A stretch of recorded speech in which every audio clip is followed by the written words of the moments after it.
نحمدہ و نصلی علی رسول کریم، اما بعد فاعوذ باللہ من الشیطان الرجیم، بسم اللہ الرحمن الرحیم۔ میرے محترم خواتین و حضرات، السلام علیکم ورحمۃ اللہ وبرکاتہ۔ اس سے قبل میں معاشی نظام اور معاشی وسائل سے متعلق ایک مختصر ویڈیو آپ کی خدمت میں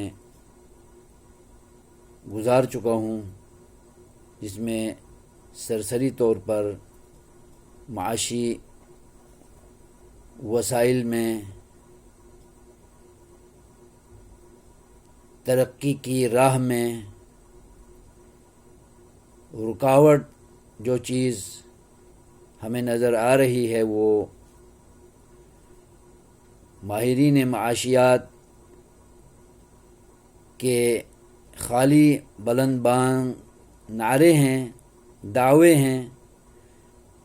اور انگنت تعداد میں ماہرین معاشیات ہونے کے باوجود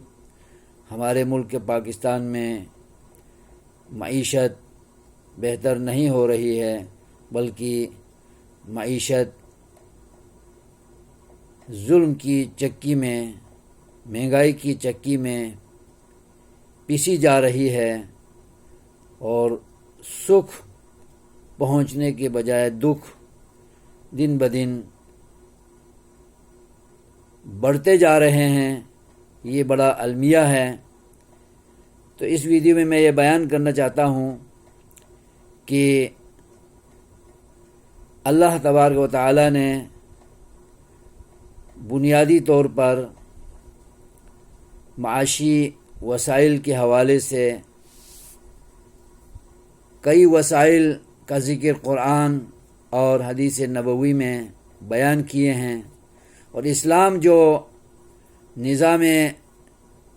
معیشت پیش کر سکتا ہے، پیش کیا ہے، اس سے بڑھ کر دنیا کا کوئی نظام، کوئی ماہر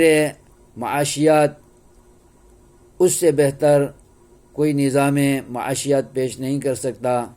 اللہ تبارک و تعالی نے قرآن کریم میں معاشی وسائل کے حوالے سے جن چیزوں کے تذکرے کیے ہیں، ان میں زرعیات ہیں،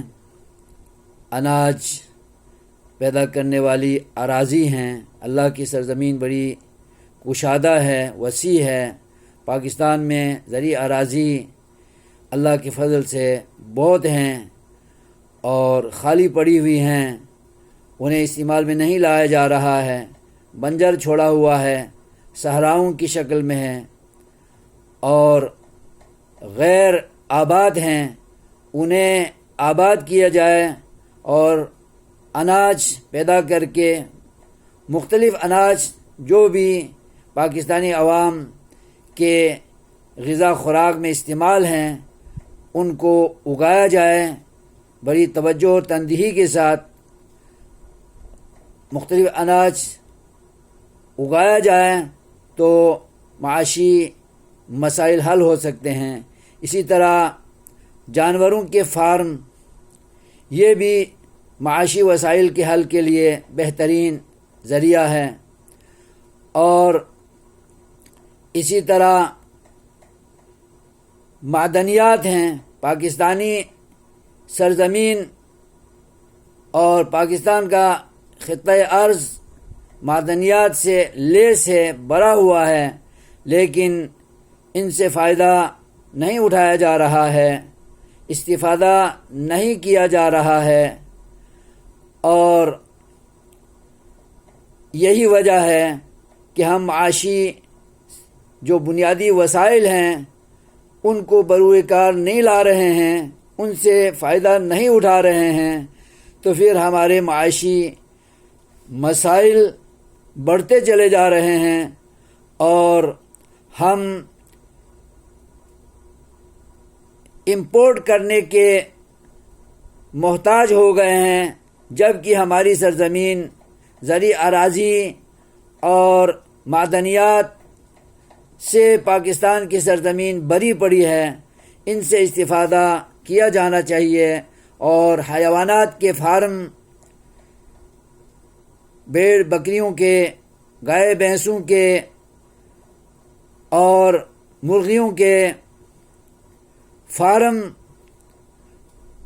فارموں کو ترقی دی جانی چاہیے اور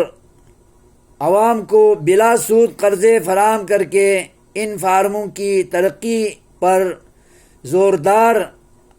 عمل کیا جائے اور اخلاص کے ساتھ سیریس ہو کر سنجیدہ ہو کر حکمران بھی تاجر بھی عوام بھی اور سمجھدار لوگ جو معاشرے میں رہتے ہیں پاکستان میں رہتے ہیں دینی حلقوں سے ہوں یا سماجی کارکن ہوں یا ماہرین زراعت ہوں ماہرین فارم ہوں وہ ان میں توجہ دیں تو ملکی آمدنیوں سے ملکی فارموں سے اللہ کی سرزمین کو استعمال کرتے ہوئے اللہ کے رکھے ہوئے رزق کے وسائل کو استعمال کرتے ہوئے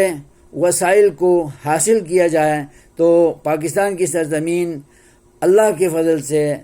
رزق کے وسائل معاشی وسائل